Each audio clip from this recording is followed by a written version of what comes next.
Hey Scott, hey everyone else, welcome back to Four Running Shoes. This week I've kind of made some choices to pull back from some of my running. I think, in previous weeks I've been struggling to hit my mileage, and just getting out for runs is pretty difficult. I've managed to get out for my long runs and stuff, they just haven't really gone to plan.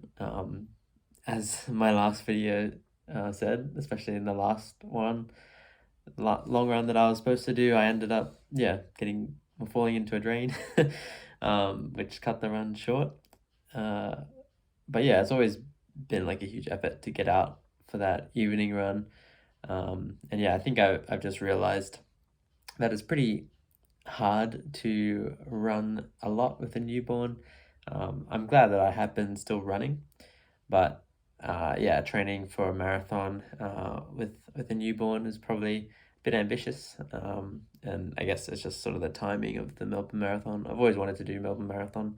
It's sort of like my first proper marathon. So yeah, it's just a bit awkward with the timing of it, coming just after our third baby came, which has made it pretty hard to be consistent with running and even just get the rest that I need to recover for runs. And not to mention that it's also been super busy with work and just had a lot of things on my mind. And yeah, I think I've just come to the point where I just want to prioritize other things, make space in my schedule, to make sure that, I'm spending time with family when I am home. I'm not just rushing out the door to go for a run. And yeah, just making time to rest and get other things that I need in the week. But yeah, like I'm not too disappointed about it. Like I am still excited for the marathon. I'm still gonna do it in less than a month now. Uh, I'm still actually feeling pretty decent about it. I think I'll have a good run. It'll be an experience no matter what. And it'll always be my first marathon, which is always an achievement in and of itself, no matter how fast I run it, really. So I'm really excited for it, actually. It'll be really good. But I've kind of just lowered expectations, and I'll kind of just take it as it comes. Yeah, there's not really much point even to push for a super fast time. Like, I know it's not going to be my best time ever in a marathon. I know next year I'm going to run a lot faster. So really, it doesn't matter too much what I end up running this marathon.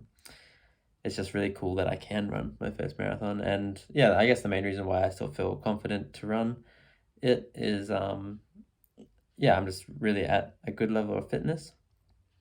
Even just on the weekend park run, I got my PB in a 5K, which is really cool. So 18:25.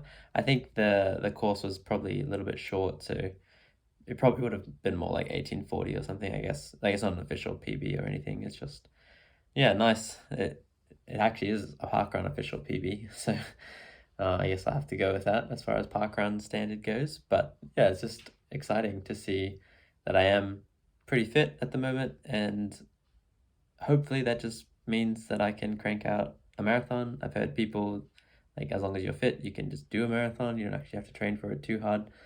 Um, but yeah, I am wary of hitting that 35K wall that a lot of people talk about. And I definitely, I remember last year when I was training for the marathon that I would get to 32Ks or something and then just hit this wall. I know I wasn't as fit as I am now back then, and I actually have done a lot of long running, even just generally, not necessarily marathon prep. So I'm feeling decent about it. And ultimately, it'll just be pain. I can always put up with pain in a run. We'll see how we go, at least. So I'm just willing to push myself, I guess, with it. And yeah, it'll be an interesting experiment, at least. But I can see in future it would be very helpful to be conditioned well for a marathon, long distance running. Like, I think that's gonna really help in the last few Ks to really push hard. But I feel like that'll probably be when I'm running longer than a marathon distance in my training leading up to it, or even just like 40Ks is a normal long run.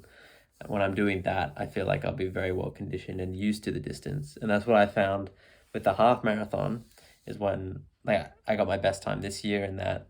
And it's just because I'm so used to that distance. Like I know how far a half marathon is compared to the first time I ran a half marathon. It just felt like this insanely long distance. But now it's kind of just like, oh yeah, I know how far that is. I know how hard I have to push for it and how long I can run. And I get to 16Ks and I can still fight for a fast finish. So yeah, I feel like my marathon journey is just beginning with this. And so I'm looking forward to the future and seeing, yeah, what'll happen then. But yeah, anyway, I'm still going to be running. I'm still going to even try to do some long runs. I'll see how I go. But yeah, I'm just kind of, whatever happens, happens, rather than have to hit this amount of mileage or I have to do intervals or yeah, anything like that. I'll just be taking it as it comes.